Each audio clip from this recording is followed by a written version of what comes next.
ಎಲ್ಲ ಯಾವುದೋ ಊರಲ್ಲಿ ದನ ಕಾಯ್ಕೊಂಡಿದ್ದವ್ರು ನಾವು ಬಂದು ಈ ಲೆವೆಲಿಗೆ ಬೆಳ್ಕೊಂಡಿದ್ದೀವಿ ಅಂದರೆ ನಮ್ಮ ಸ್ವಂತ ಶಕ್ತಿ ಇದ್ರ ಮೇಲೆ ನಾವು ಬೆಳ್ಕೊಂಡಿದ್ದೀವಿ. ಯಾರ ಆಶೀರ್ವಾದದಿಂದ ಏನು ಬೆಳ್ಕೊಂಡಲ್ಲ. ಇವರಿಗೆಲ್ಲ ಏನು ನಾವೇನು ಕೇರ್ ಮಾಡಿ ರಾಜಕಾರಣ ಮಾಡೋಕ್ಕಲ್ಲ.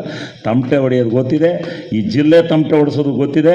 ಪುಟ್ಟೇಗೌಡ್ರಂಥವ್ರು, ಗೋಪಾಲ ಸ್ವಾಮಿಯವ್ರಂಥವ್ರು ಇವರೆಲ್ಲ ಹೇಳ್ಬೇಕು, ರೇ ಅವ್ನು ಚೆನ್ನಾಗಿ ತಮಟೆ ಹೊಡಿತಾನೆ, ಕೊಡ್ರಿ ಅವನಿಗೆ ಕೊಡಿಸ್ರಿ, ಗೂಟದ ಕಾರಲ್ಲಿ ಬರ್ತೀನಿ ನೋಡಿದಂಥ ಕಥೆಯ ಕೊಡಿಸ್ರಿ.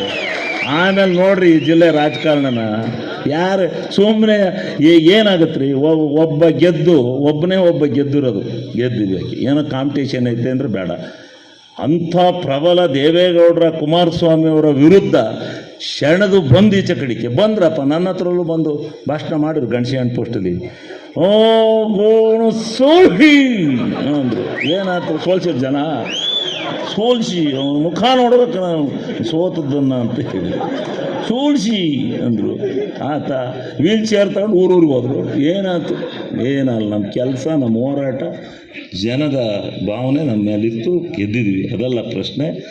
ನೀವು ಈಗೆಲ್ಲ ಈ ಜಿಲ್ಲೆನಲ್ಲಿ ಈ ಕೈಮಸ್ಕೆ ವ್ಯವಹಾರದನ್ನೆಲ್ಲ ಬಿಟ್ಟು ನೀವೆಲ್ಲ ಒಂದಾಗಿ ಈ ಜಿಲ್ಲೆನಲ್ಲಿ ಮೊದಲು ಪಕ್ಷ ಕಟ್ಟಿ ಈ ಸಮಾವೇಶ ಇಂಥವೆಲ್ಲ ಸಾವಿರಾರು ಮಾಡೋಣ.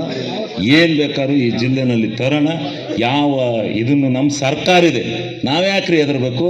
ಸರ್ಕಾರ ಇಟ್ಕೊಂಡು ನಾವ್ಯಾಕ್ರಿ ಹೆದರ್ಬೇಕು? ಬೆಳಿಗ್ಗೆ ಎದ್ದು ಏನು ಬೇಕಾದ್ರೂ ಮಾಡೋಣ. ನೀವು ಈ ಜಿಲ್ಲೆಯ ನಾಯಕತ್ವನ ಮಾಡೋದಕ್ಕೆ ನಮ್ಮ ಶ್ರೇಯಸ್ ಪಟೇಲ್ರವ್ರು ಸೆಂಟ್ರಲ್ನಲ್ಲಿ ಹೇಳ್ಬೇಕು, ಹಾಸನ ಜಿಲ್ಲೆ ಹಿಂಗಾಗಿದೆ, ಹಿಂಗೆಲ್ಲ ಗೆಲ್ಸ್ಯಾರ, ನಮಗೊಂದು ನಾಯಕತ್ವ ಕೊಡಿ ನಮ್ಮ ಹಾಸನ ಜಿಲ್ಲೆಗೆ ಅಂತ ಕೇಳ್ಬೇಕು ನೀವೆಲ್ಲ. ಇನ್ನು ನನಗಿಂತ ಯಾರಾದರೂ ತಮಟೆ ಬಡಿಯೋರಿದ್ರೆ ಕರ್ಕೊಂಡೋಗಿ ಅವ್ರಿಗೆ ಕೊಡಿ. ನನಗಿಂತ ತಮಟೆ ಹೊಡೆಯೋರು ಯಾರು ಇದ್ರೆ ಕೊಡಿ, ನಾನೇನು ಬೇಡ ಅನ್ನಕ್ಕಲ್ಲ.